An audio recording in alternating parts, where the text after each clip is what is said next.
한 달에 한 번만 가면 돼. 어차피 치매니까.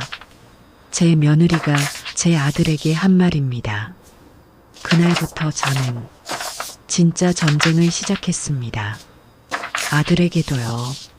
안녕하세요, 여러분. 오늘도 시청자분께서 보내주신 사연을 소개해 드리겠습니다. 오늘 사연은 서울 강북구 미아동에 사시는 73 어르신의 이야기입니다. 며느리가 요양원을 알아보고 본인 몰래 집을 팔려고 했다는데요. 어르신은 이에 맞서 특별한 방법을 선택하셨다고 합니다. 과연 어떤 일이 있었을까요? 지금부터 들어보시겠습니다. 저는 서울 강북구 미아동에 삽니다.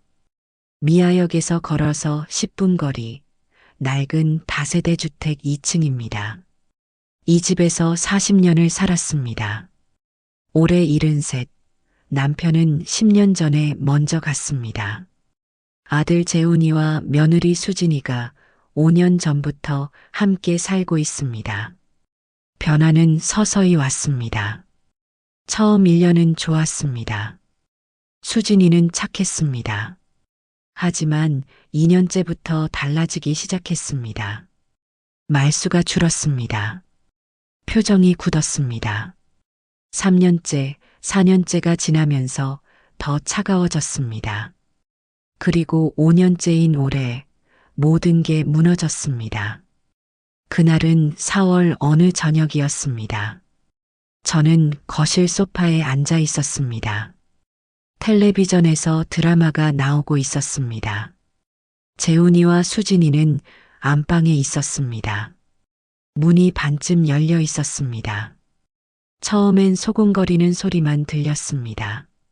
하지만 점점 목소리가 커졌습니다. 여보, 이렇게 계속 모실 순 없어요. 수진이 목소리였습니다. 제 손이 멈췄습니다. 그래도 우리 엄마인데. 엄마는 엄마고 우리는 우리 인생이 있잖아요. 벌써 5년째예요. 그럼 어떻게 하자는 건데? 요양원 알아봐야죠. 요양원. 그 단어가 귓가를 때렸습니다. 저는 텔레비전 소리를 키웠습니다. 들리지 않는 척해야 했습니다. 하지만 손이 떨렸습니다. 리모컨을 제대로 잡을 수가 없었습니다. 검사받고 나면? 그때 가서 생각해요. 일단 진단부터 받아야죠. 그리고 여보, 이 집도 정리해야 하지 않을까요? 어차피 나중엔 우리 거니까. 안방 문이 닫혔습니다. 더 이상 소리가 들리지 않았습니다.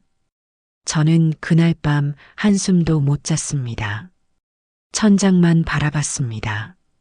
미아동 밤거리의 소음이 희미하게 들렸습니다. 누군가 오토바이를 타고 지나갔습니다. 요양원. 저를 요양원에 보낸다고요? 저는 아직 멀쩡합니다. 밥도 혼자 하고 빨래도 하고 청소도 합니다. 조금 허리가 아프고 무릎이 시린 것뿐입니다. 매일 아침 미아시장까지 산책합니다. 그런데 요양원이라니요. 며칠이 지났습니다. 수진이는 더 차가워졌습니다. 아침에 일어나도 눈도 안 마주쳤습니다. 밥상을 차릴 때도 제 앞에는 대충 놓았습니다. 반찬도 적게 줬습니다. 저는 가만히 지켜봤습니다. 그리고 어느 날 결심했습니다. 치매 연기를 해야겠다고. 왜 그런 생각을 했냐고요? 간단했습니다. 만약 제가 정말 치매에 걸렸다면 수진이와 재훈이가 함부로 절 요양원에 보낼 수 없을 거라고 생각했습니다. 법적으로 문제가 될 수도 있으니까요. 그동안 시간을 벌 수 있을 것 같았습니다. 그리고 무엇보다 제가 얼마나 힘든지 그들이 알아줬으면 했습니다. 어리석은 생각이었을까요? 지금 생각하면 그렇습니다. 하지만 그때의 저는 절박했습니다. 제 집에서 제 아들 옆에서 살고 싶었습니다. 다음 날 아침부터 연기를 시작했습니다. 아침 8시였습니다. 저는 부엌에서 아침 준비를 했습니다. 수진이가 세수를 하고 나왔습니다. 출근 준비였습니다. 저는 밥상을 차렸습니다. 그리고 일부러 실수를 했습니다. 수저를 거꾸로 놓았습니다. 국그릇을 밥그릇 자리에 놓았습니다. 수진이가 눈살을 찌푸렸습니다. 어머님, 수저가 거꾸로예요. 그래요? 저는 눈을 크게 떴습니다. 아이고, 제가 왜 이러죠? 미안해요. 수진이는 한숨을 쉬었습니다. 작은 한숨이었지만 저는 들었습니다. 재훈이가 식탁에 앉았습니다. 밥을 먹기 시작했습니다. 저도 앉아서 먹었습니다. 그리고 또 연기를 했습니다. 밥을 먹다가 재훈이 이름을 틀리게 불렀습니다. 재석아, 이거 좀 집어줄래? 아들 이름은 재훈입니다. 재석이는 죽은 남편의 동생 이름입니다. 재훈이가 고개를 번쩍 들었습니다. 엄마, 제 이름 재훈이에요. 그래. 저는 헷갈리는 척 했습니다. 미안하다. 엄마가 깜빡했네. 재훈이는 수저를 내려놓았습니다. 수진이를 봤습니다. 수진이도 재훈이를 봤습니다. 둘의 눈빛이 마주쳤습니다. 뭔가 주고받는 것 같았습니다. 저는 모르는 척 밥을 먹었습니다. 하지만 제 가슴은 쿵쿵거렸습니다. 점심때쯤 저는 세탁기 앞에 섰습니다. 빨래를 하려고 했습니다. 세탁기 버튼을 한참 쳐다봤습니다. 수진이가 점심시간에 잠깐 집에 왔습니다. 회사가 가까워서 가능했습니다. 어머님, 뭐 하세요? 이게 어떻게 돌리는 거더라? 수진이가 다가왔습니다. 표정이 묘했습니다. 어머님, 어제도 알려드렸잖아요. 그래요? 제가 깜빡했나 봐요. 수진이는 한숨을 쉬었습니다. 그리고 빠르게 버튼을 눌러줬습니다. 이렇게 누르시면 돼요. 고마워요. 수진이는 대답 없이 부엌으로 갔습니다. 뭔가 꺼내서 빨리 먹고 다시 나갔습니다. 저는 혼자 남았습니다. 저녁 시간이 됐습니다. 저는 저녁을 준비했습니다. 김치찌개를 끓였습니다. 밥을 했습니다. 상을 차렸습니다. 재훈이와 수진이가 거의 동시에 퇴근했습니다. 식탁에 앉았습니다. 밥을 먹기 시작했습니다. 저는 일부러 수저를 이상하게 쥐었습니다. 밥을 먹다가 흘렸습니다. 국을 뜰 때 손이 떨리는 척 했습니다. 재훈이가 쳐다봤습니다. 엄마, 괜찮으세요? 응. 왜? 손이 떨리시네요. 아, 이거. 나이 들면 다 이래. 괜찮아. 재훈이는 걱정스러운 얼굴이었습니다. 수진이는 아무 말 없이 밥만 먹었습니다. 그날 밤 안방에서 소곤거리는 소리가 들렸습니다. 여보, 어머니 좀 이상하지 않아요? 그러게. 오늘 이름도 헷갈려 하시고, 손도 떨리시고, 병원 한번 모셔가 봐야 할 것 같아요. 그래야 할까? 당연하죠. 이러다 큰일 나요. 저는 방으로 돌아왔습니다. 침대에 누웠습니다. 천장을 봤습니다. 창밖에서 개 짖는 소리가 들렸습니다. 며칠이 더 지났습니다. 저는 연기를 계속했습니다. 점점 더 심하게 했습니다.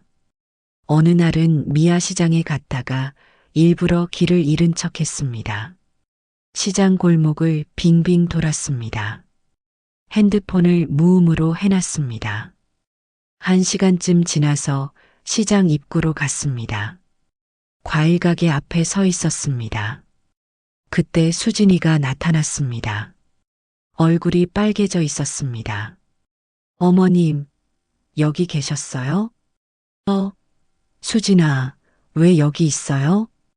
전화도 안 받으시고 1시간째 찾았어요. 전화요? 전화 왔었나요? 저는 가방에서 핸드폰을 꺼냈습니다. 부재중 전화가 6통이었습니다. 아이고, 미안해요. 소리를 못 들었나 봐요. 수진이는 더 이상 말하지 않았습니다. 제 팔을 잡았습니다. 꽤 세게 잡았습니다. 아팠습니다. 차를 타고 집으로 왔습니다. 차 안은 조용했습니다. 수진이는 한마디도 안 했습니다. 저는 창밖을 봤습니다. 미아역을 지나고 미아사거리를 지나고 우리 골목에 도착했습니다. 집에 들어가자마자 수진이가 안방으로 들어가 버렸습니다. 문을 닫았습니다. 그날 저녁 재훈이가 퇴근했습니다. 안방에서 수진이와 이야기하는 소리가 들렸습니다. 여보, 어머니 상태가 심각한 것 같아요. 왜? 무슨 일 있었어? 오늘 시장에서 길 잃으셨어요. 1시간 동안 못 찾았어요. 진짜? 네. 이건 치매 초기 증상 같아요. 병원 모셔가야 해요. 저는 부엌에서 설거지하는 척하면서 귀를 기울였습니다. 그럼 어떻게 해야 해? 일단 병원 예약하고 검사받게 해요. 그래야겠네. 그리고 여보, 만약에 진짜 치매면 우리가 케어할 수 있을까요?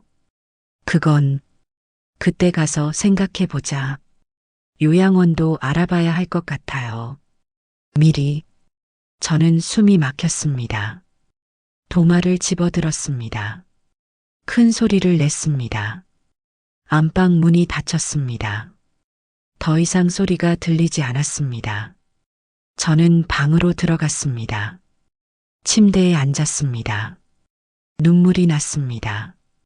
참을 수 없었습니다. 며칠 후 재훈이가 말했습니다. 엄마, 병원 예약했어요. 다음 주 수요일이요. 병원요? 네. 검사 한번 받아보세요. 제가 모셔다 드릴게요. 알았어. 내가 그렇게 말하면 가봐야지. 재훈이가 웃었습니다. 안심하는 것 같았습니다. 저는 그날 밤도 잠을 못 잤습니다. 병원에 가면 어떡하지? 하지만 괜찮을 것 같았습니다. 연기를 계속하면 됐습니다. 병원 가는 날까지 저는 연기를 더 열심히 했습니다. 밤에 화장실을 자주 갔습니다. 불을 켜고 끄는 걸 반복했습니다. 거실 불, 부엌 불, 화장실 불. 몇 번씩 켰다 껐다 했습니다. 어머니, 자꾸 불 켜고 끄시면 못 자요. 수진이가 안방 문을 열고 소리쳤습니다. 아, 미안해요. 화장실 가려고 그랬어요. 한 번만 켜세요.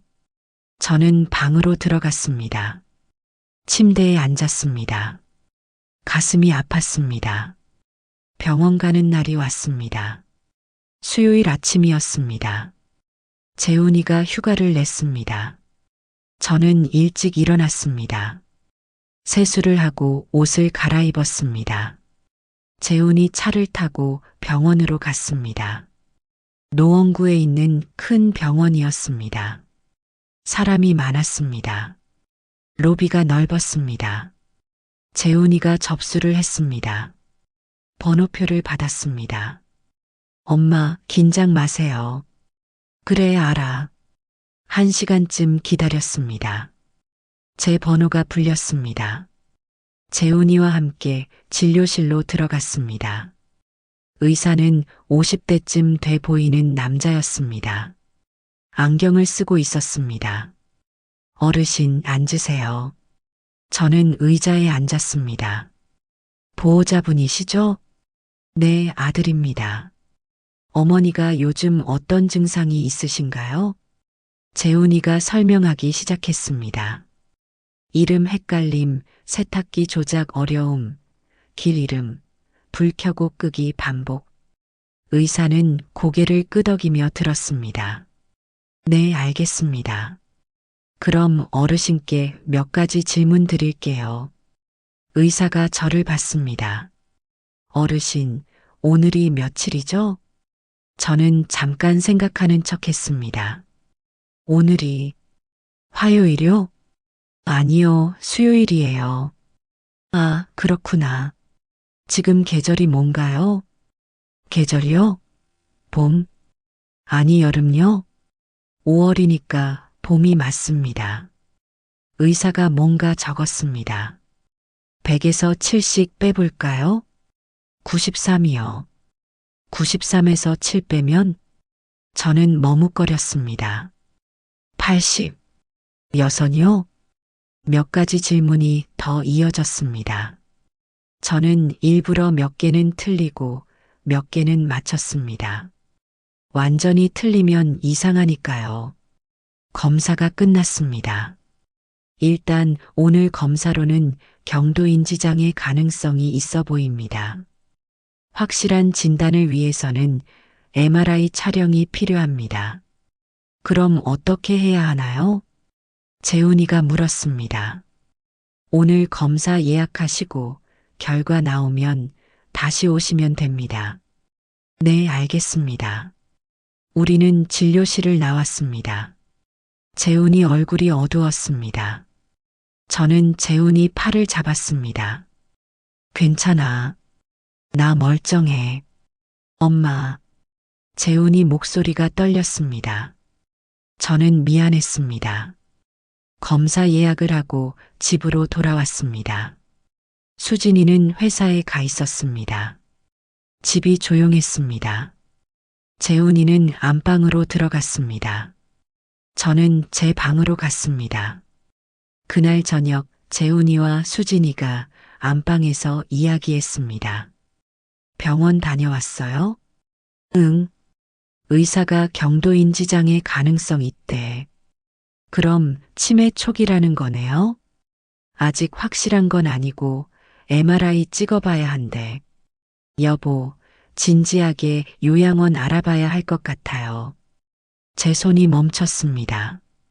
지금부터? 네. 치매면 집에서 돌보기 힘들어요.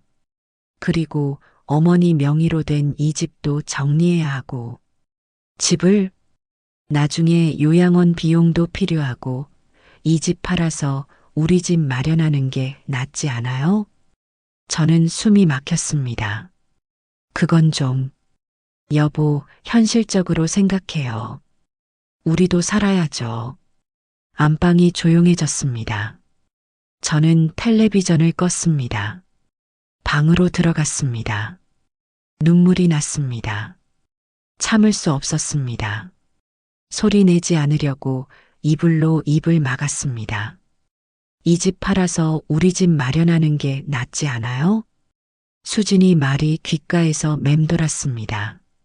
제 집, 40년을 산 집, 남편과 함께 산 집, 아들을 키운 집. 저는 그날 밤 결심을 굳혔습니다.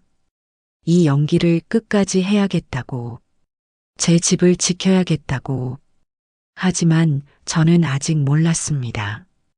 더 큰 배신이 기다리고 있다는 걸. 그리고 수진이가 훨씬 더 무서운 계획을 가지고 있다는 걸.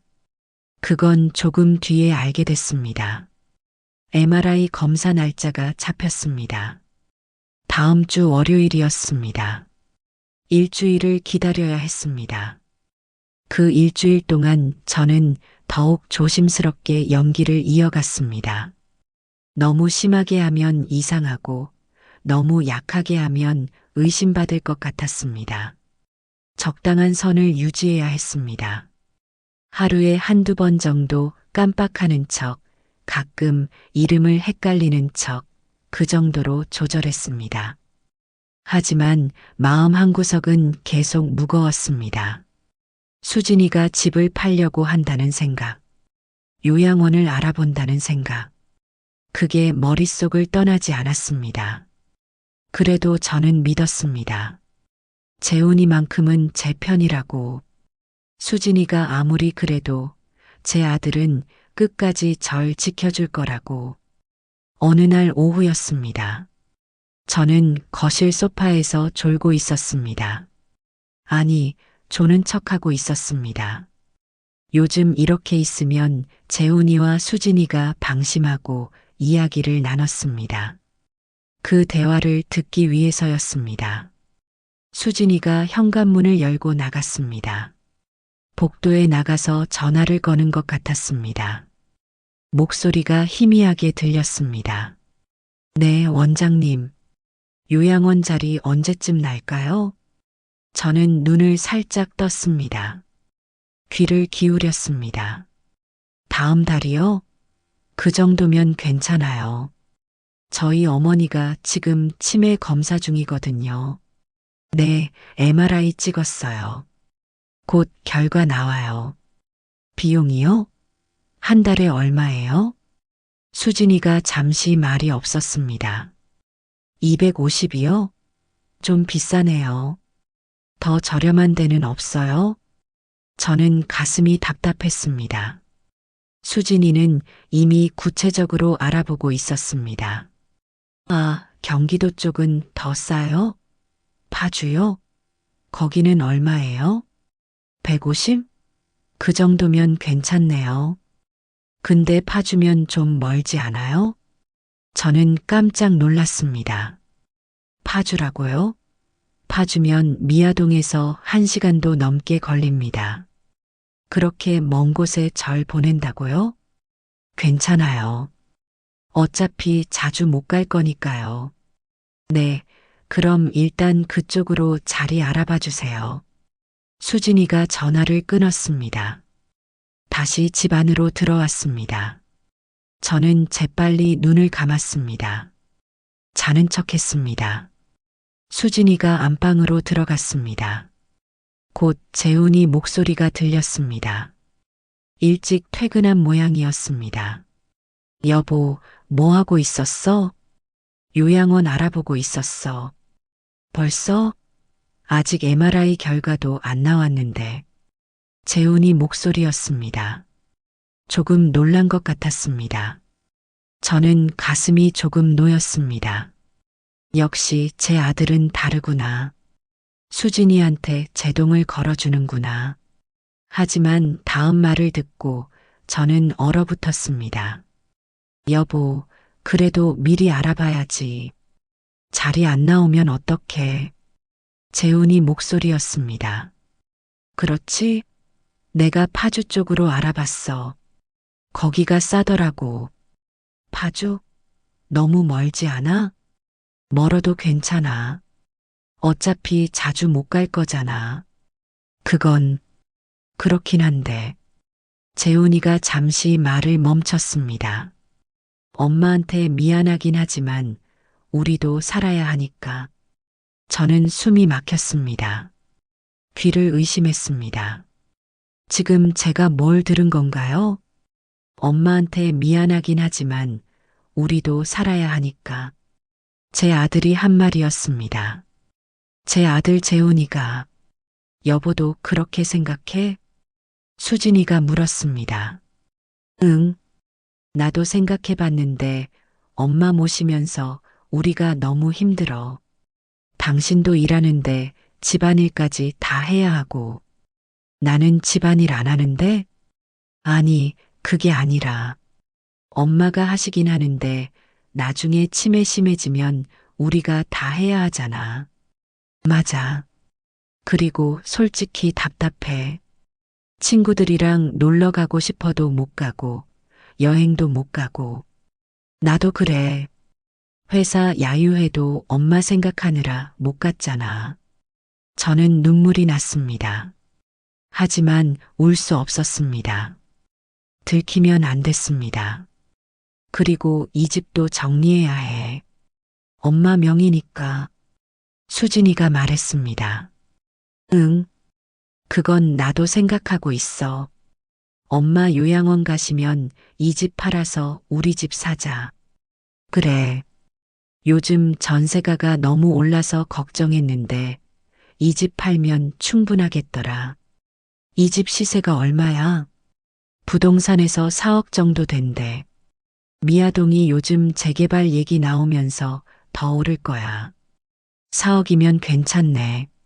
대출 좀 받으면 우리 집 살 수 있겠다. 재훈이가 웃었습니다. 행복한 웃음이었습니다. 저는 소파에서 일어나고 싶었습니다. 안방 문을 박차고 들어가고 싶었습니다. 소리를 지르고 싶었습니다. 너희들이 어떻게 그럴 수 있어? 재훈아, 넌 내 아들인데, 내가 너를 얼마나 키웠는데. 하지만 움직일 수 없었습니다. 몸이 굳어버렸습니다.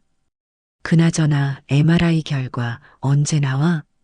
다음 주 금요일에 나온대. 그럼 그때 바로 움직여야겠다. 결과 나오면 서류 준비하고. 무슨 서류? 후견인 신청 서류. 나중에 엄마 재산 관리하려면 필요하잖아. 아, 그것도 알아봤어? 응. 인터넷에 다 나와 있더라고. 생각보다 간단하대. 역시 우리 남편 똑똑해. 수진이가 웃었습니다. 그리고 집 매매는 내가 알아볼게. 부동산이랑 이미 얘기해놨어. 벌써? 응. 미리 준비해야지. 엄마가 요양원 가시면 바로 팔아야 해. 빈집으로 놔두면 관리비만 나가잖아. 그렇긴 하지. 잘 생각했어. 두 사람이 웃었습니다. 행복하게 웃었습니다. 자기들끼리. 저는 그 웃음소리를 들으면서 무너졌습니다. 완전히 무너졌습니다. 제 아들이 저를 배신했습니다. 수진이뿐만 아니라 재훈이도 저를 버렸습니다. 처음부터 한패였습니다. 저는 소파에서 조용히 일어났습니다. 발소리를 내지 않으려고 조심했습니다. 제 방으로 들어갔습니다. 문을 살며시 닫았습니다. 침대에 앉았습니다. 이불을 입에 물었습니다. 그리고 울었습니다.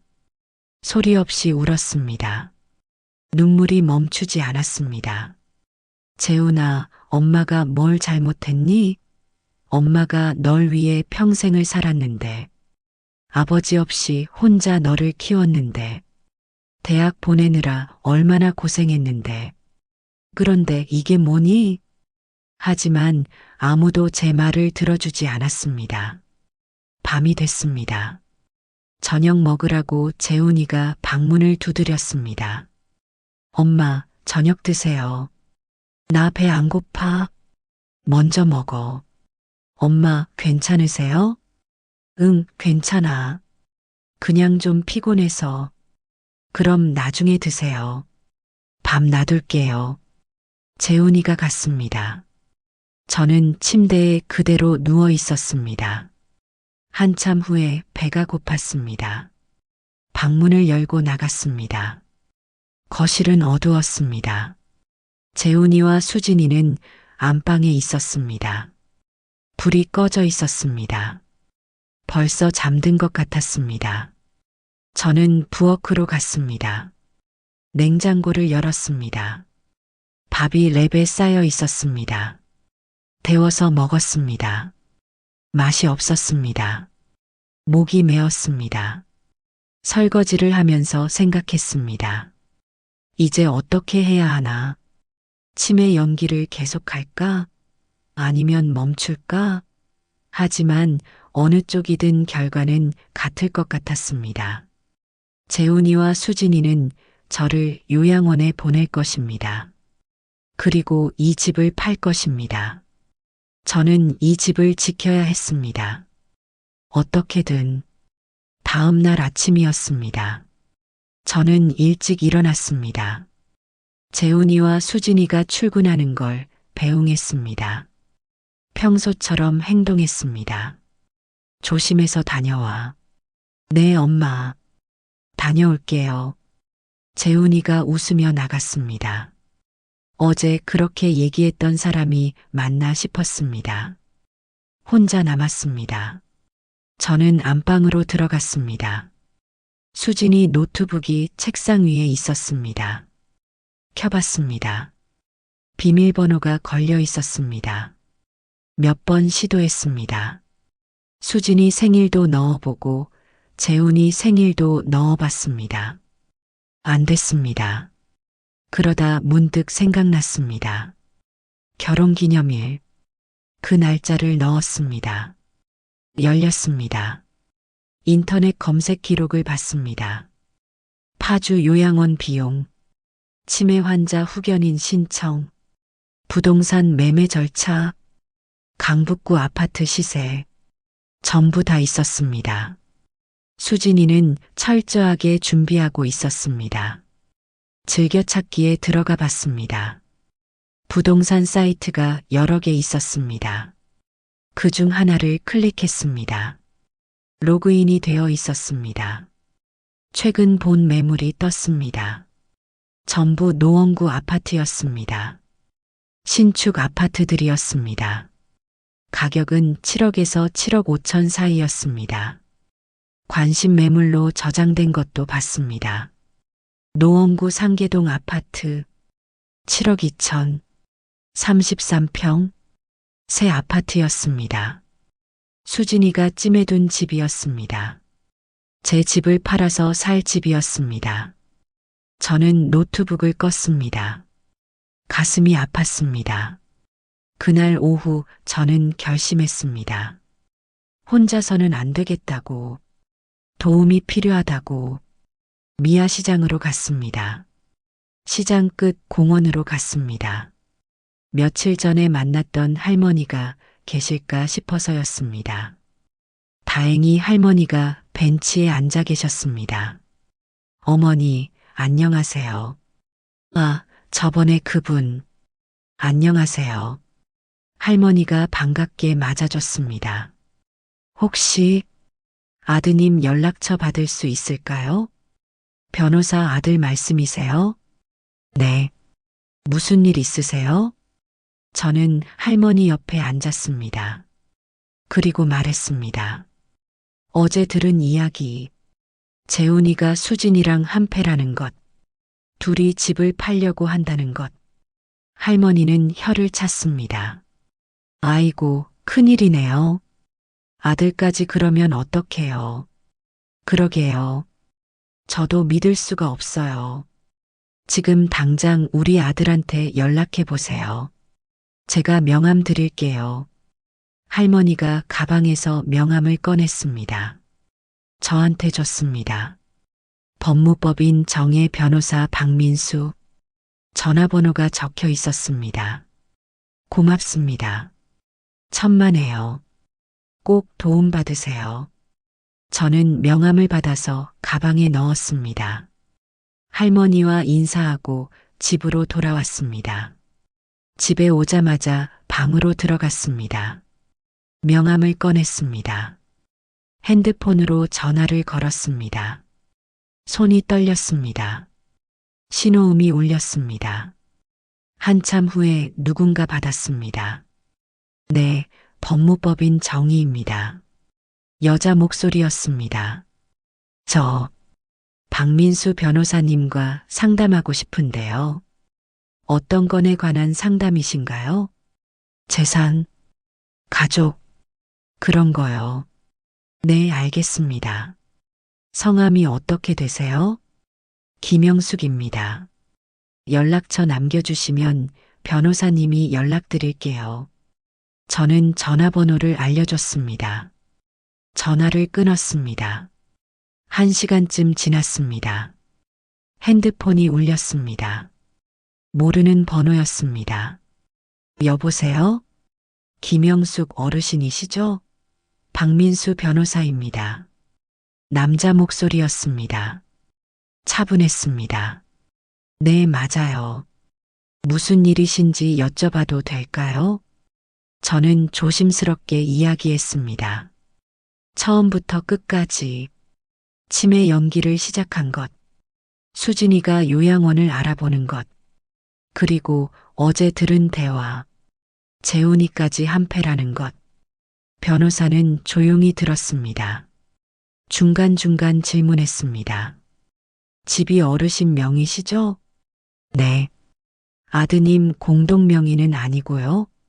네, 제 명의만 있어요. 그럼 어르신 동의 없이는 못 팔아요. 하지만 문제는 변호사가 한숨을 쉬었습니다. 치매 판정 받으시면 후견인이 지정되는데 아드님이 후견인 되면 법원 허가받아서 팔 수 있어요. 그럼 어떻게 해야 해요? 일단 만나서 상담해야 할 것 같아요. 사무실로 오실 수 있으세요? 어디 있어요? 종로구 종각역 근처요. 언제 갈까요? 내일 오전 10시 어떠세요? 네, 좋아요. 저는 주소를 받아 적었습니다. 전화를 끊었습니다. 그날 저녁 재훈이한테 거짓말을 했습니다. 내일 병원 가야 해. 병원이요? 어디 아프세요? 아니, 그냥 정기검진. 내과 검진. 혼자 가실 수 있으세요? 응, 괜찮아. 미아역 근처 병원이니까. 재훈이는 고개를 끄덕였습니다. 의심하지 않았습니다. 하지만 수진이가 물었습니다. 어머님, 무슨 병원이에요? 예약하셨어요? 응, 예약했어. 병원 이름이 뭐예요? 저는 당황했습니다. 병원 이름을 생각 안 해뒀습니다.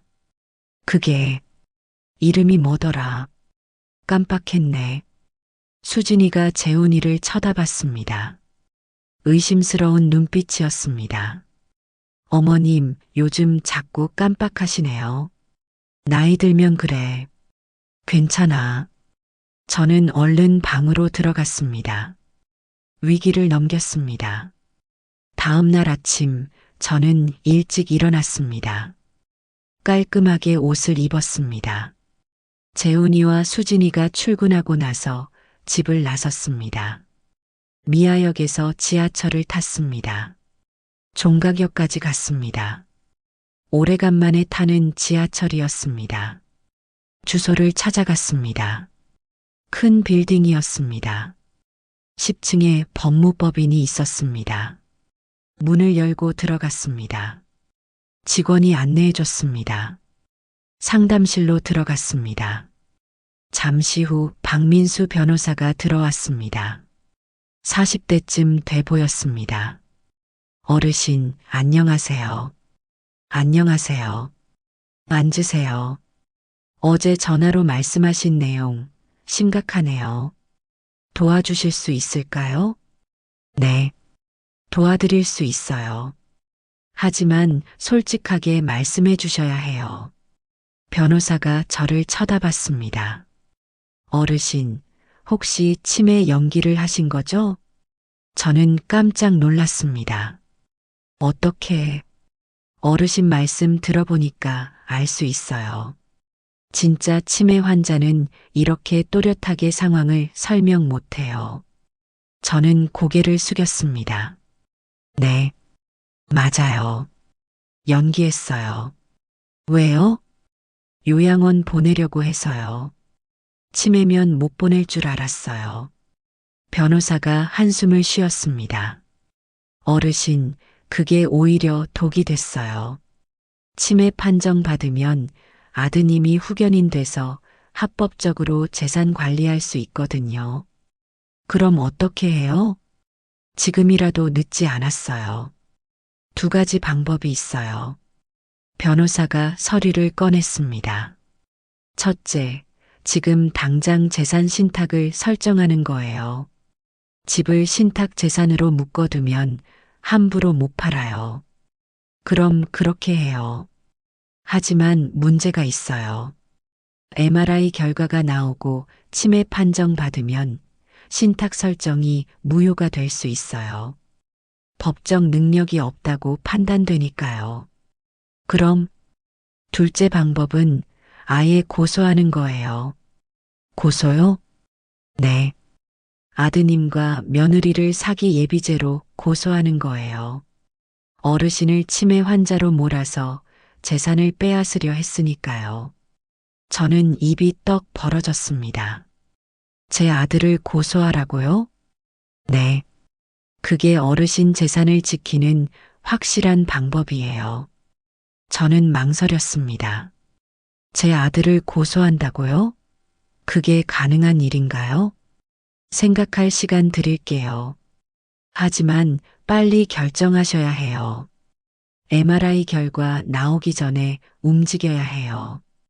결과가 언제 나와요? 이번 주 금요일이라고 하셨죠? 네.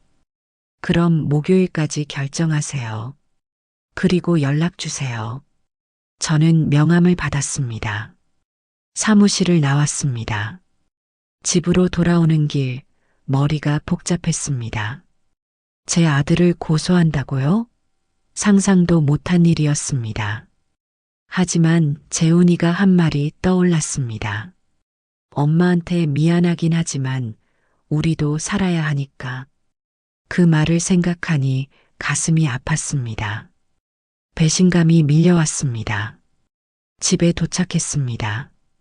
현관문을 열고 들어갔습니다. 수진이가 거실에 있었습니다. 어머님, 병원 다녀오셨어요? 응. 검진 결과 어떻게 나왔어요? 저는 잠깐 당황했습니다. 병원을 안 갔으니까요. 괜찮대. 별 이상 없대. 그래요? 그럼 다행이네요. 수진이가 웃었습니다. 하지만 그 웃음이 진심처럼 보이지 않았습니다. 저는 방으로 들어갔습니다. 침대에 앉았습니다. 변호사 명함을 꺼내서 봤습니다. 고소를 할까? 신탁을 할까? 고민이 됐습니다. 하지만 시간이 없었습니다. 금요일까지 사흘밖에 안 남았습니다. 그날 밤 저는 또 안방 대화를 엿들었습니다. 여보, 금요일에 MRI 결과 나오잖아. 응. 결과 나오면 바로 부동산 연락하자. 집 내놓으려고. 벌써? 너무 빠른 거 아니야? 빠른 게 아니라 준비하는 거지. 어머니 요양원 가시면 바로 팔아야 해. 그래도 여보, 망설이지 마. 우리 인생도 중요하잖아. 재훈이가 한숨을 쉬었습니다. 알았어. 내 말대로 하자. 저는 더 이상 들을 수 없었습니다. 방으로 들어갔습니다. 그날 밤 저는 결심했습니다. 고소하기로. 제 아들이지만 저를 배신했습니다. 제 집을 빼앗으려 했습니다. 용서할 수 없었습니다. 다음 날 아침 저는 변호사한테 전화했습니다. 변호사님, 저예요. 김영숙이에요. 네, 어르신. 결정하셨어요? 네. 고소하겠어요. 확실하세요? 네. 확실해요. 알겠습니다. 그럼 내일 다시 사무실로 오세요. 서류 준비하겠습니다. 저는 전화를 끊었습니다. 가슴이 두근거렸습니다. 떨렸습니다. 하지만 저는 멈출 수 없었습니다. 다음 날 저는 다시 종각에 있는 법무법인을 찾아갔습니다. 박민수 변호사가 서류를 준비해 놓고 있었습니다.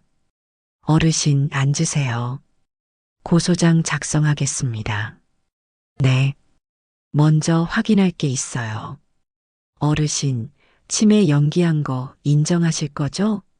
네. 사실대로 말할게요. 좋습니다. 그럼 이렇게 주장하는 거예요. 어르신이 며느리의 요양원 계획을 알고 일부러 치매 연기를 했다. 하지만 아드님과 며느리는 이걸 이용해서 재산을 빼앗으려 했다. 이게 핵심이에요. 변호사가 키보드를 두드리기 시작했습니다. 그리고 어르신, 혹시 증거 있으세요? 녹음이나 문자 같은 거요. 아니요. 그냥 대화를 들은 것뿐이에요. 그럼 증거가 약하네요. 하지만 괜찮아요. 일단 고소하고 조사 과정에서 핸드폰 기록이나 메시지 같은 거 확보할 수 있어요.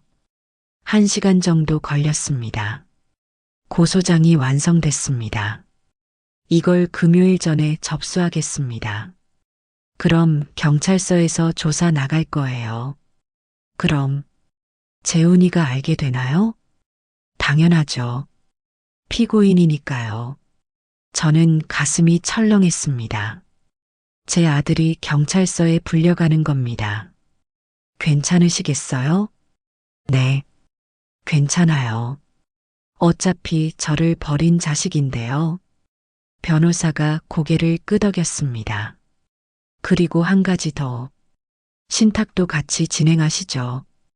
고소만으로는 부족해요. 재산 보호 장치를 만들어야 해요. 그것도 해주세요.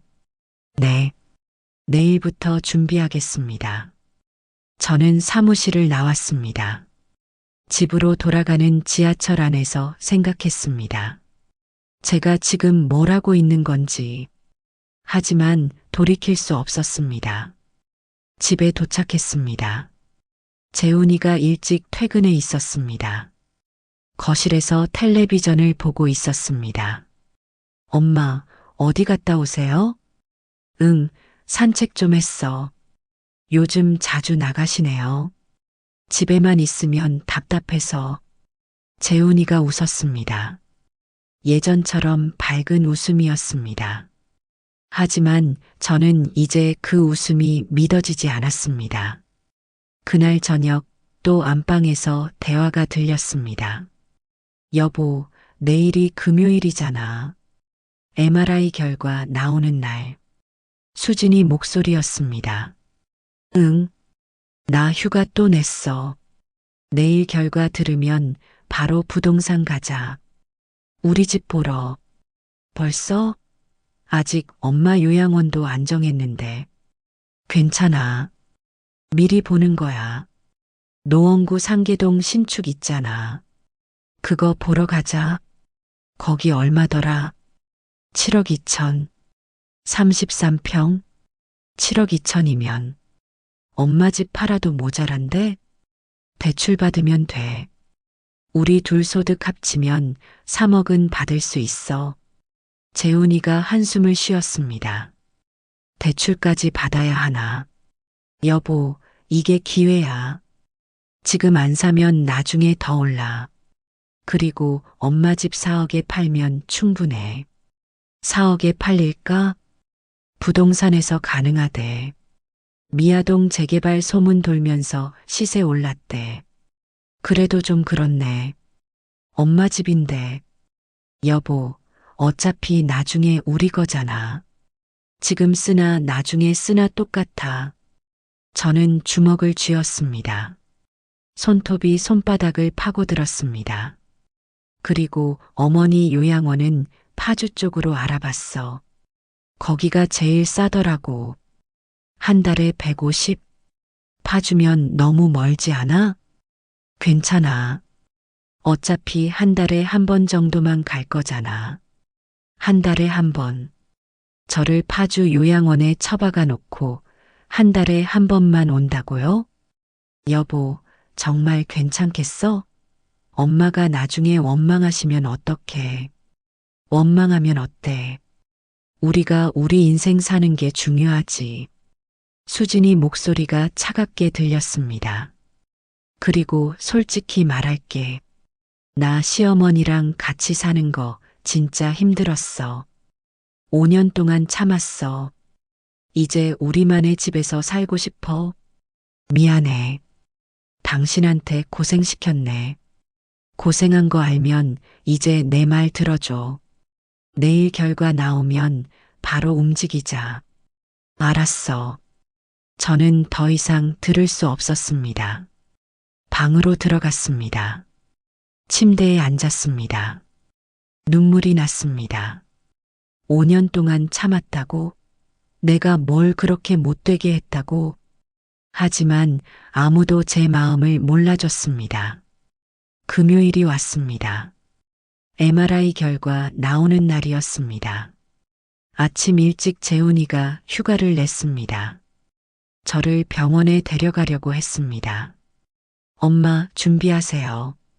병원 가야죠. 그래. 저는 옷을 갈아입었습니다. 재훈이 차를 탔습니다. 노원구 병원으로 갔습니다. 진료실에 들어갔습니다. 의사가 MRI 사진을 보고 있었습니다. 어르신, 결과 나왔습니다. 어떻게 나왔어요? 재훈이가 물었습니다. 뇌 위축이 거의 없고 혈관 상태도 양호합니다. 그럼 치매가 아니라는 거예요? 네. 치매는 아닌 것 같습니다. 재훈이가 놀란 표정이었습니다. 그럼 엄마가 왜 그런 증상을 보인 거예요? 나이가 들면 일시적인 건망증은 있을 수 있습니다. 하지만 치매와는 다릅니다. 의사가 저를 쳐다봤습니다. 어르신, 요즘 스트레스 많이 받으셨나요? 저는 재훈이를 봤습니다. 재훈이도 저를 봤습니다. 글쎄요. 좀 그런 것 같아요. 스트레스 때문에 일시적으로 인지 기능이 떨어질 수 있습니다. 충분히 쉬시고 규칙적인 생활하시면 좋아지실 거예요. 네, 알겠습니다. 우리는 병원을 나왔습니다. 차에 탔습니다. 재훈이는 말이 없었습니다. 운전만 했습니다. 집으로 가는 길이었습니다. 하지만 재훈이가 갑자기 차를 세웠습니다. 길가에 주차했습니다. 엄마, 왜? 솔직하게 말씀해 주세요. 엄마 치매 연기하신 거 맞죠? 저는 깜짝 놀랐습니다. 무슨 소리야? 엄마, 저 바보 아니에요.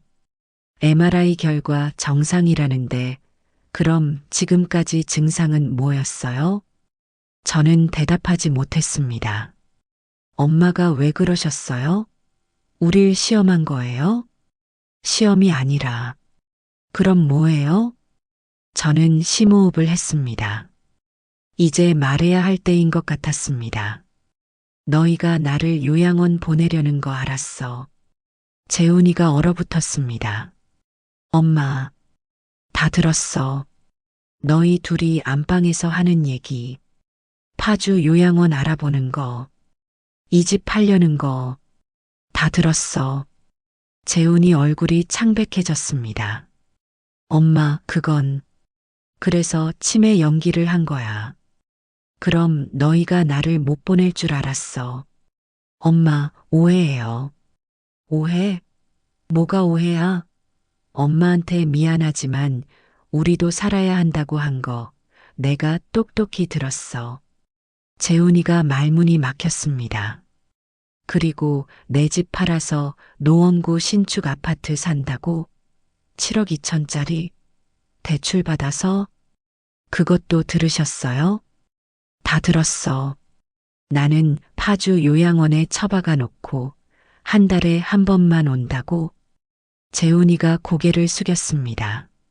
엄마, 죄송해요. 죄송하다고? 그게 끝이야? 저희 인생이 있잖아요. 내 인생? 그 인생을 내가 만들어준 거 아니야?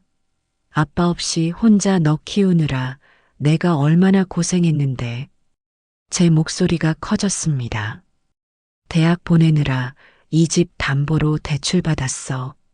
내 등록금 때문에 내가 밤낮으로 일했어. 그런데 이제 쓸모없다고 버리는 거야? 엄마, 그게 아니라. 그럼 뭐야? 나 버리는 거 아니면 뭐야? 재훈이가 대답하지 못했습니다. 저는 차 문을 열었습니다. 내렸습니다. 엄마, 어디 가세요? 나 혼자 집에 갈 거야. 너는 수진이한테나 가. 엄마. 재훈이가 따라 내렸습니다. 하지만 저는 돌아보지 않았습니다. 걸어갔습니다. 뒤에서 재훈이가 따라왔습니다. 엄마, 차 타세요. 제가 모셔다 드릴게요. 필요 없어. 엄마, 제발이요. 저는 멈춰 섰습니다. 재훈이를 쳐다봤습니다. 재훈아, 솔직하게 말해봐. 너도 나를 요양원 보내고 싶지? 재훈이가 입술을 깨물었습니다. 대답 못하는 거 보니 맞구나. 엄마, 저는 됐어. 더 이상 듣고 싶지 않아. 저는 다시 걸었습니다. 재훈이는 더 이상 따라오지 않았습니다. 집까지 걸어갔습니다. 1시간 넘게 걸렸습니다. 다리가 아팠습니다. 하지만 택시를 타고 싶지 않았습니다. 집에 도착했습니다. 현관문을 열고 들어갔습니다. 수진이가 거실에 있었습니다. 화장을 하고 있었습니다. 외출 준비하는 것 같았습니다. 어머님, 벌써 오셨어요? 재훈이는요? 나 혼자 왔어. 네. 왜요? 저는 대답하지 않았습니다. 방으로 들어가려고 했습니다. 그때 수진이 핸드폰이 울렸습니다. 재훈이한테서 온 전화인 것 같았습니다. 수진이가 받았습니다. 여보, 응. 어머니 집에 오셨어. 왜? 수진이 표정이 굳어졌습니다. 뭐, MRI 결과가 정상이라고? 저는 방으로 들어가지 않고 거실에 섰습니다. 수진이 반응을 보고 싶었습니다. 그럼 치매가 아니라는 거야? 수진이가 저를 쳐다봤습니다. 눈빛이 날카로워졌습니다. 어머니가 연기했다고? 진짜? 수진이 목소리가 점점 커졌습니다. 지금 장난해? 우리가 얼마나 고생했는데. 저는 수진이를 쳐다봤습니다. 수진이도 저를 쳐다봤습니다. 알았어. 나 지금 갈게. 수진이가 전화를 끊었습니다. 그리고 저한테 다가왔습니다. 어머님, 치매 연기하신 거 맞아요? 그래. 왜요? 너희가 나를 요양원 보내려고 해서. 수진이가 헛웃음을 쳤습니다. 어머님, 그게 뭐가 잘못됐어요? 뭐? 어머님 나이가 70이 넘었잖아요. 이제 요양시설에서 전문적으로 돌봐주는 게 나아요. 내가 싫다는데? 어머님 의사는 중요하지 않아요. 우리가 결정할 일이에요. 저는 귀를 의심했습니다. 뭐라고? 어머님, 솔직히 말할게요. 저 5년 동안 참았어요. 시어머니랑 같이 사는 거 진짜 힘들었어요. 내가 뭘 어떻게 했는데? 매일 집에 계시잖아요. 제가 퇴근하면 눈치 보고 주말에도 쉴 수가 없고 친구들이랑 놀러 가고 싶어도 못 가고 그건 그리고 이 집도 좁아요. 방 2개밖에 없어서 우리 방도 제대로 못 꾸미고 애 낳으면 어떡해요? 방이 없는데. 수진이 목소리가 점점 날카로워졌습니다. 그래서 어머님 요양원 가시면 저희는 이 집 팔아서 새 아파트 살 거예요. 노원구 신축으로요. 내 허락도 없이? 어머님, 어차피 나중에 재훈이 거잖아요. 미리 쓰는 거예요. 저는 화가 치밀었습니다. 이 집은 내 명의야. 너희 마음대로 못해. 그래서 후견인 신청하려고 했죠. 어머님이 치매니까. 나 치매 아니야. 결과 나왔잖아. 수진이가 당황하는 표정이었습니다. 그럼 우리 계획이 다 틀어진 거지. 수진이가 입술을 깨물었습니다. 그리고 갑자기 웃었습니다. 이상한 웃음이었습니다. 어머님, 그래도 방법은 있어요. 무슨 방법? 어머님이 자발적으로 요양원 가시는 거예요. 그리고 이 집 명의를 재훈이한테 넘기시는 거요. 내가 왜 그래야 해? 안 그러시면 저희가 계속 어머님 괴롭힐 거예요. 저는 믿을 수 없었습니다. 뭐라고? 밥도 안 해드릴 거고, 청소도 안 할 거고, 말도 안 섞을 거예요.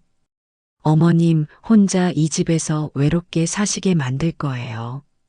수진아, 내가 지금, 어머님, 제 말 잘 들으세요. 저 이제 참지 않을 거예요. 5년 동안 충분히 참았어요. 그때 현관문이 열렸습니다. 재훈이가 들어왔습니다. 수진아, 왜? 너 지금 엄마한테 무슨 짓이야? 나 잘못한 거 없어. 사실대로 말한 거야. 재훈이가 저한테 왔습니다. 엄마, 괜찮으세요? 괜찮아. 수진아, 너 너무 심한 거 아니야? 심한 게 뭐가 심해? 당신도 어머니 요양원 보내는 거 찬성했잖아. 그건, 그래도 이렇게까지 하는 건, 당신 지금 나한테 뭐라는 거야? 수진이가 재훈이한테 소리쳤습니다. 우리 결혼할 때 뭐라고 했어? 몇 년만 같이 살다가 나중에 따로 나간다고 했잖아. 근데 벌써 5년이야. 5년. 나도 알아. 근데 엄마가, 엄마. 맨날 엄마 편만 들어. 나는 당신 아내 아니야? 아니, 그게 아니라. 됐어. 나 지쳤어. 이제 선택해.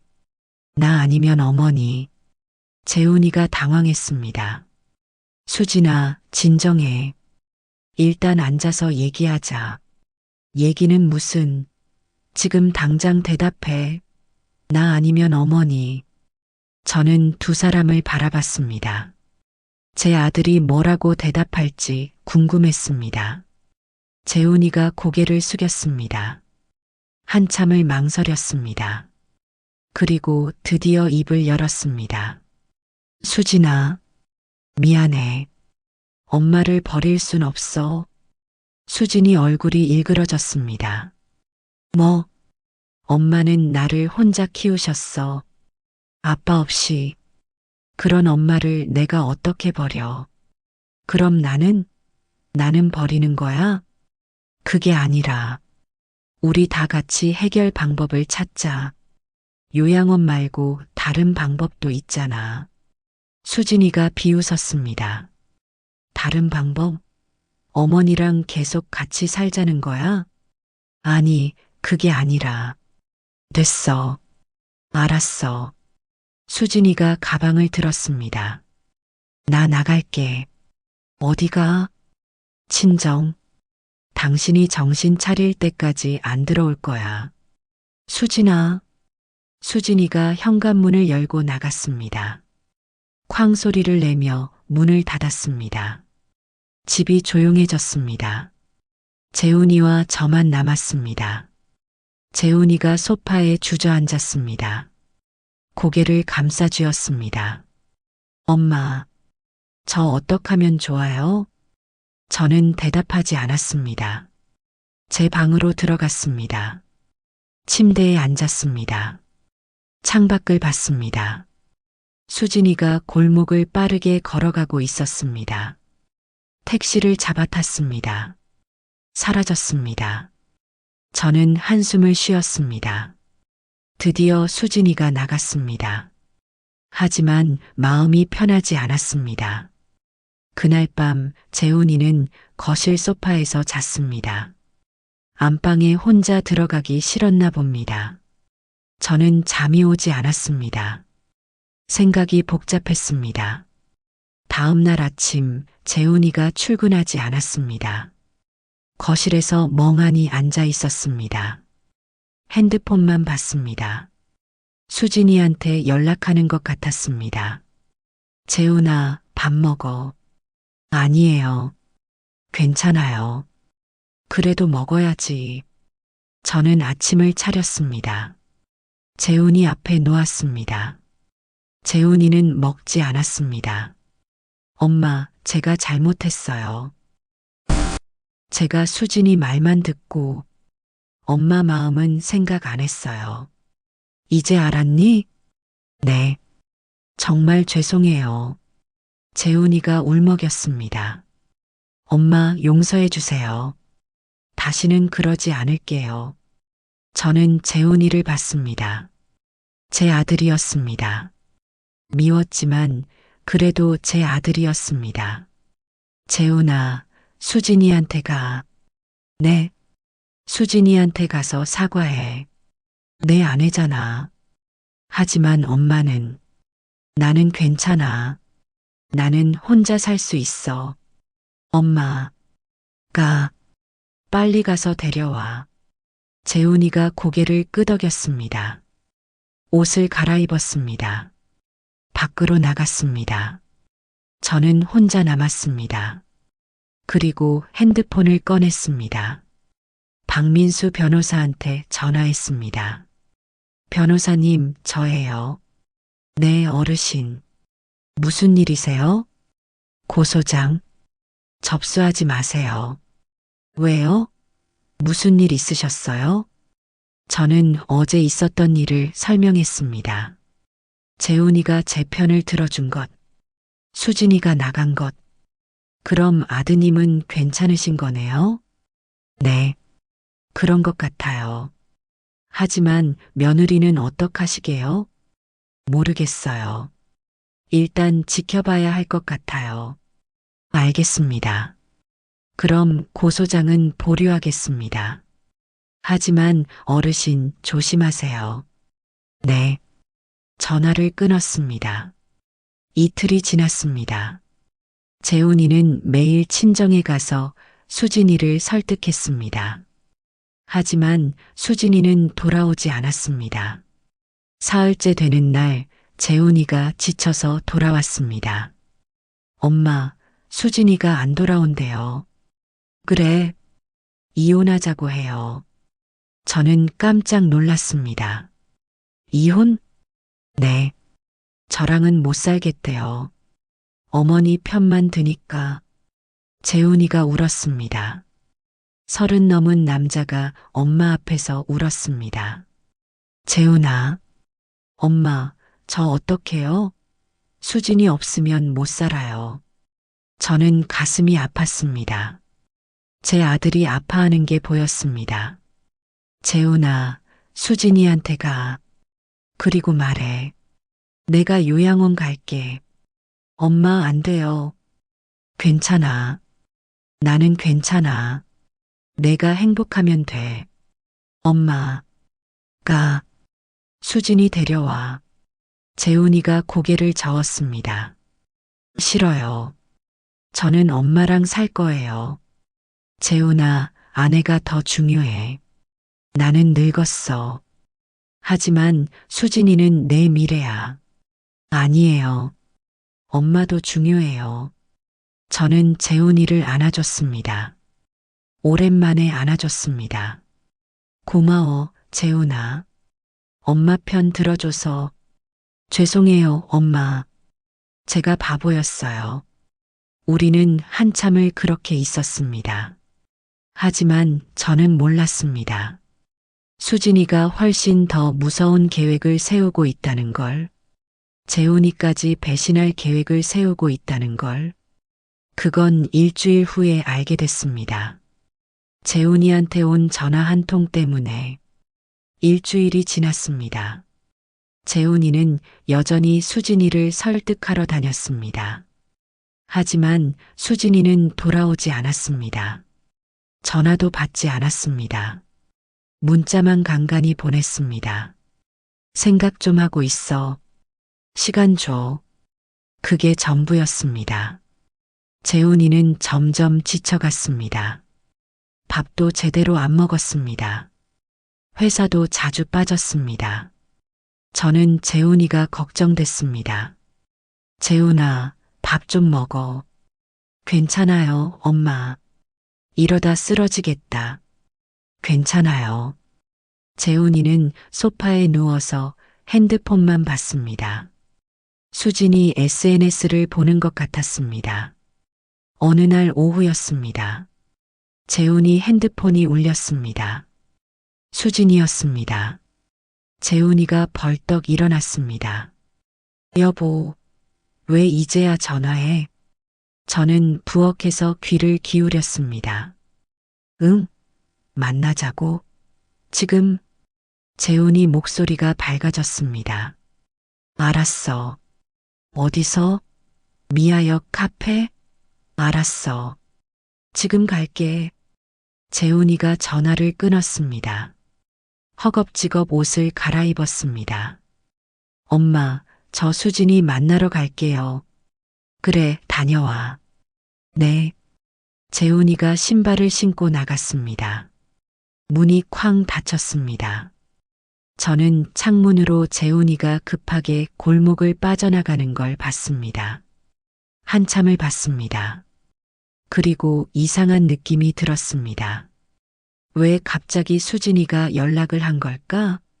일주일 동안 연락 한 번 없다가 저는 불안했습니다. 뭔가 잘못될 것 같았습니다. 1시간쯤 지났습니다. 재훈이한테서 연락이 없었습니다. 2시간이 지났습니다. 여전히 연락이 없었습니다. 저는 핸드폰을 들었습니다. 재훈이한테 전화했습니다. 받지 않았습니다. 다시 걸었습니다. 역시 안 받았습니다. 불안함이 커졌습니다. 뭔가 잘못됐습니다. 3시간째 재훈이가 돌아왔습니다. 얼굴이 창백했습니다. 멍한 표정이었습니다. 재훈아, 왜 그래? 무슨 일 있어? 재훈이는 대답하지 않았습니다. 소파에 주저앉았습니다. 고개를 감싸쥐었습니다. 재훈아, 대체 무슨 일이야? 엄마. 재훈이 목소리가 떨렸습니다. 수진이가. 뭐? 수진이가 왜? 집을 팔았대요. 저는 귀를 의심했습니다. 뭐? 우리 집, 엄마 집, 팔았대요. 그게 무슨 소리야? 내 명의인데 어떻게 팔아? 재훈이가 고개를 들었습니다. 눈이 충혈돼 있었습니다. 엄마 도장, 엄마 인감 도장 가지고 갔대요. 저는 방으로 뛰어갔습니다. 서랍을 열었습니다. 도장 케이스가 비어 있었습니다. 인감 도장이 없었습니다. 인감 증명서도 없었습니다. 언제 가져간 거야? 모르겠어요. 아마 친정 가기 전에. 저는 다리에 힘이 풀렸습니다. 바닥에 주저앉았습니다. 수진이가 제 도장을 훔쳐갔습니다. 그리고 집을 팔았습니다. 재훈아, 그게 가능해? 명의자 동의 없이? 수진이가 서류를 위조했대요. 엄마가 치매라서 제가 후견인이라고 가짜 서류를 만들었대요. 그럼 계약은? 이미 했대요. 계약금도 받았대요. 저는 숨이 막혔습니다. 얼마에? 4억? 4억에 팔았대요. 잔금은?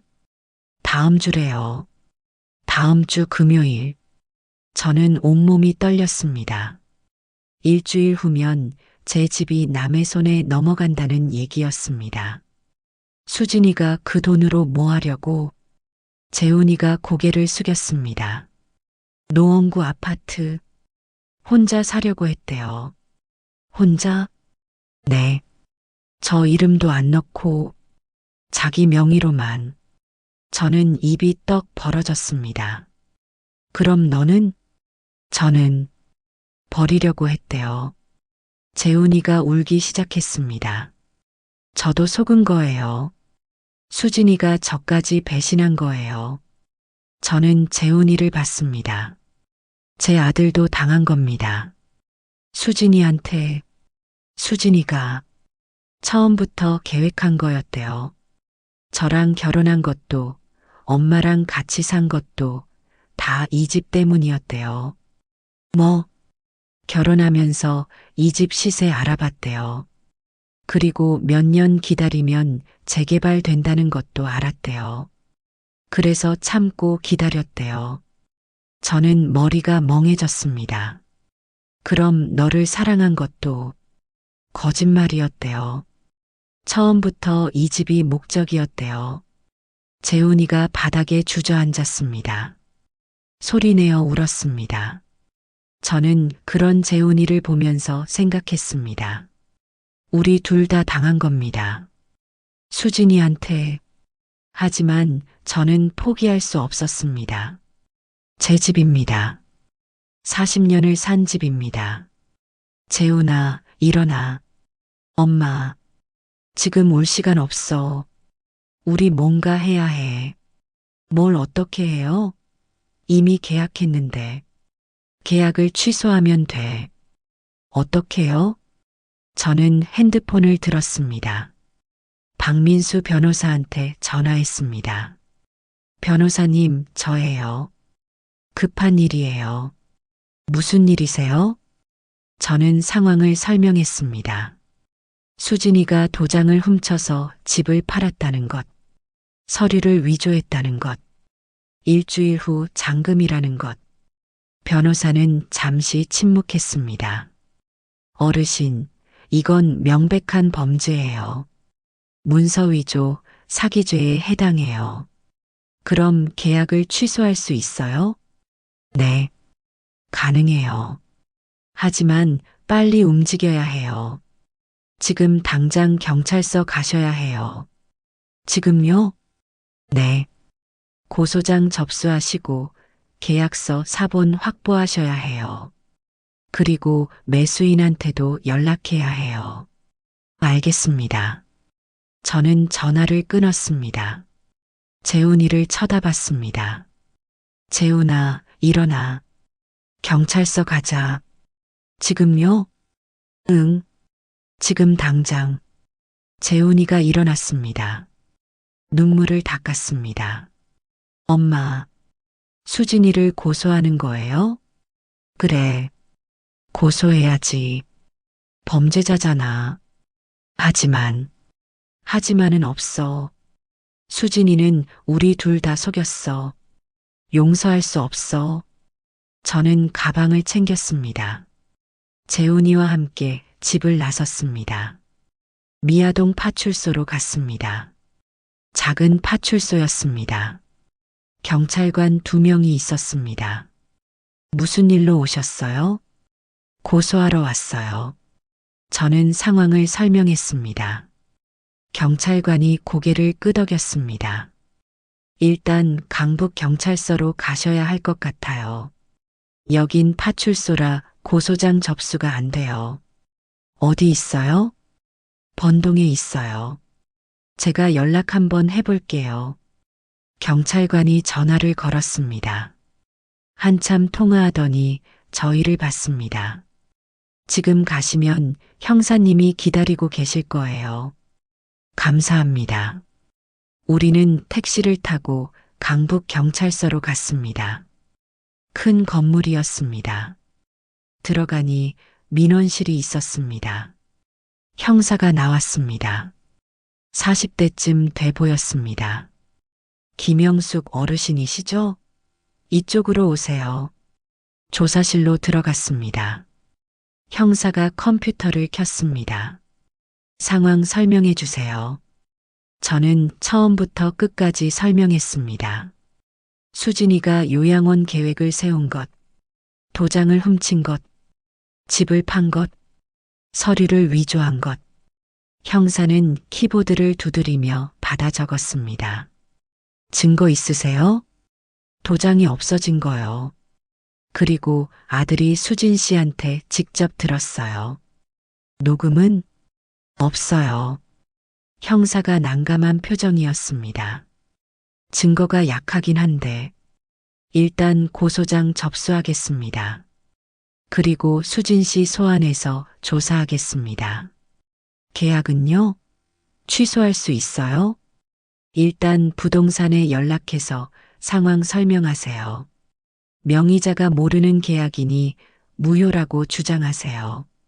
알겠습니다. 고소장 작성이 끝났습니다. 1시간 넘게 걸렸습니다. 경찰서를 나왔습니다. 재훈이가 물었습니다. 엄마, 이제 어떻게 해요? 부동산 가자. 어느 부동산에서 계약했는지 알아? 수진이가 미아역 근처 부동산이라고 했어요. 그럼 찾아가자. 미아역으로 갔습니다. 부동산이 여러 개 있었습니다. 하나씩 들어가서 물어봤습니다. 세 번째 부동산에서 찾았습니다. 미아동 다세대 주택 계약하신 분 맞으시죠? 중개인이 웃으며 말했습니다. 네, 맞아요. 그런데 계약자는 며느리분이셨는데 제가 명의자예요. 근데 저는 집 판다는 거 몰랐어요. 중개인 표정이 굳었습니다. 네, 무슨 말씀이세요? 며느리가 제 도장 훔쳐서 계약한 거예요. 서류도 위조하고요. 그럴 리가. 후견인 서류도 다 있었는데요. 가짜예요. 저 치매 아니에요. 병원 결과도 있어요. 저는 가방에서 MRI 결과지를 꺼냈습니다. 중개인이 받아봤습니다. 이건 큰일인데요. 계약 취소해 주세요. 하지만 이미 계약금 받았는데요.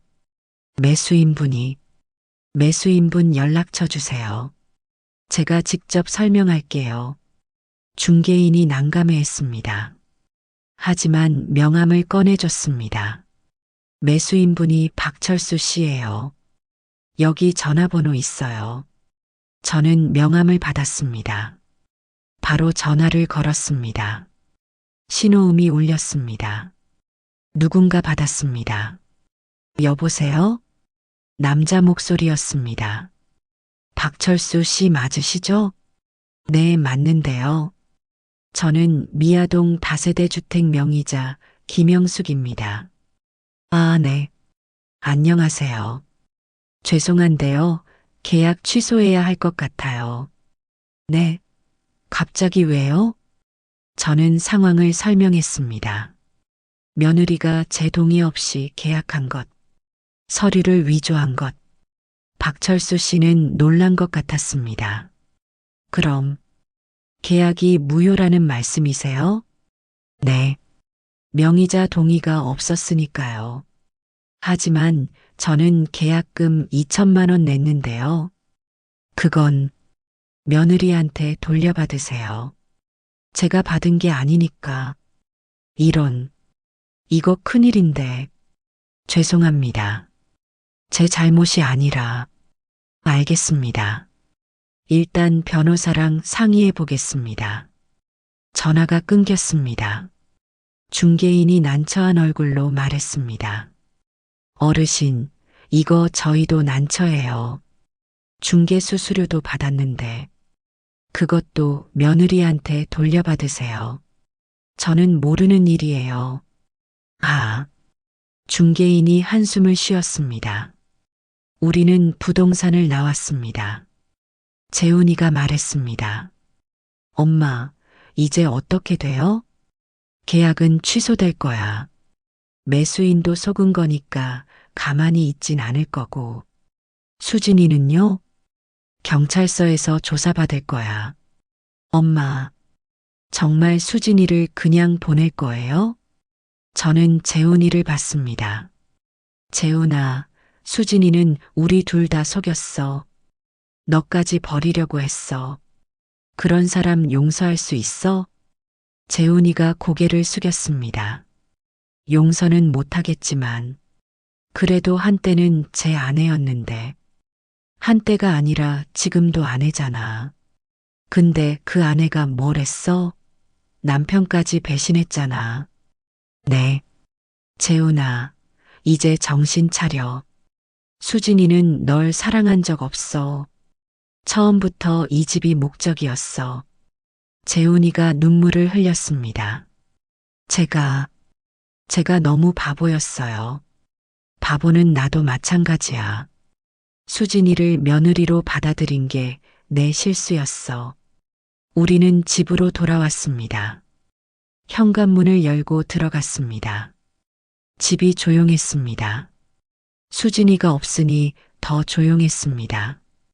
저는 소파에 앉았습니다. 재훈이도 옆에 앉았습니다. 엄마, 앞으로 어떻게 될까요? 경찰에서 조사할 거고 수진이는 처벌받을 거야. 그리고요? 이혼해야지. 재훈이가 고개를 끄덕였습니다. 네, 이혼해야죠. 우리는 한동안 말없이 앉아 있었습니다. 그날 밤 수진이한테서 전화가 왔습니다. 재훈이 핸드폰으로. 재훈이가 받았습니다. 여보. 수진이 목소리가 들렸습니다. 스피커폰이었습니다. 재훈아, 오해야. 내가 설명할게. 오해? 뭐가 오해야? 나는 우리를 위해서 한 거야. 나까지 버리려고 한 게 나를 위해서? 그건 나중에 내 이름도 넣으려고 했어. 거짓말하지 마. 너 혼자 살려고 했잖아. 수진이가 잠시 말이 없었습니다. 재훈아, 미안해. 내가 잘못했어. 용서해줘. 늦었어. 나 경찰서 갔어. 고소했어. 뭐? 수진이 목소리가 커졌습니다. 고소? 누구를? 너. 문서 위조 사기죄로. 재훈아, 너 미쳤어? 미친 건 너야. 도장 훔쳐서 집 팔고 남편까지 배신하고. 재훈아, 제발. 고소 취소해줘. 내가 잘못했어. 안 돼. 넌 처벌받아야 해. 재훈아. 재훈이가 전화를 끊어버렸습니다. 저는 재훈이를 봤습니다. 제 아들이 단호해졌습니다. 잘했어, 재훈아. 엄마, 제가 제대로 한 거 맞죠? 그래, 잘했어. 사흘 후 수진이가 경찰서에 출석했습니다. 조사를 받았습니다. 재훈이도 참고인으로 갔습니다. 일주일 후 수진이가 구속됐습니다. 증거가 명확했습니다. 도장절도, 문서위조, 사기 전부 인정됐습니다. 매수인 박철수 씨도 수진이를 고소했습니다. 계약금 사기로. 수진이는 여러 건의 혐의로 재판을 받게 됐습니다. 계약은 무효 처리됐습니다. 제 집은 지켜졌습니다. 한 달이 지났습니다. 수진이 재판이 있었습니다. 저와 재훈이도 출석했습니다. 판사가 판결을 읽었습니다. 피고인 이수진은 징역 2년에 처한다. 수진이가 울었습니다. 하지만 저는 동정하지 않았습니다. 법정을 나왔습니다. 재훈이가 말했습니다. 엄마, 끝났어요. 그래, 끝났다. 이제 어떻게 해요? 살아야지. 우리 둘이. 재훈이가 웃었습니다. 오랜만에 보는 밝은 웃음이었습니다. 네, 엄마. 우리 둘이 잘 살아요. 우리는 집으로 돌아왔습니다. 미아동 집으로. 저는 창문을 열었습니다. 골목이 보였습니다. 아이들이 뛰어놀고 있었습니다. 동네 할머니들이 모여서 이야기하고 있었습니다. 제가 40년을 산 동네였습니다. 제 집이었습니다. 저는 이 집을 지켰습니다. 재훈이도 지켰습니다. 제 아들은 마지막에 제 편을 들어줬습니다. 수진이는 저를 요양원에 보내려고 했습니다. 제 집을 빼앗으려고 했습니다. 제 아들까지 배신하려고 했습니다. 하지만 실패했습니다. 저는 이겼습니다. 치매 연기로 시작했던 일이 이렇게 끝났습니다. 제가 원했던 방식은 아니었습니다. 하지만 결과는 좋았습니다. 제 집은 여전히 제 것이었습니다. 제 아들은 다시 돌아왔습니다. 수진이는 감옥에 갔습니다. 그게 정이었습니다. 재훈이가 부엌에서 저녁을 준비하고 있었습니다. 서툴렀지만 열심히 했습니다. 엄마 밥 됐어요. 그래 간다. 저는 거실로 나갔습니다. 식탁에 앉았습니다. 재훈이가 밥상을 차렸습니다. 김치찌개, 계란말이, 시금치나물. 제가 자주 하던 반찬들이었습니다. 맛없을 거예요. 처음 해봐서. 괜찮아. 고마워. 우리는 마주보고 밥을 먹었습니다. 행복했습니다. 그리고 한 달 전 소식이 하나 들렸습니다. 미아동 재개발이 확정됐습니다. 저희 집이 있는 구역이 포함됐습니다. 보상금은 7억이 넘을 거라고 했습니다. 수진이가 사려던 노원구 신축 아파트가 7억 2천이었습니다. 조금만 기다렸으면 대출 없이 살 수 있었던 겁니다. 재훈이가 면회 갔을 때 그 이야기를 했답니다. 수진이는 그 자리에서 머리를 쥐어뜯으며 울었다고 합니다. 조금만 더 기다렸으면 됐는데. 하지만 이제 늦었습니다.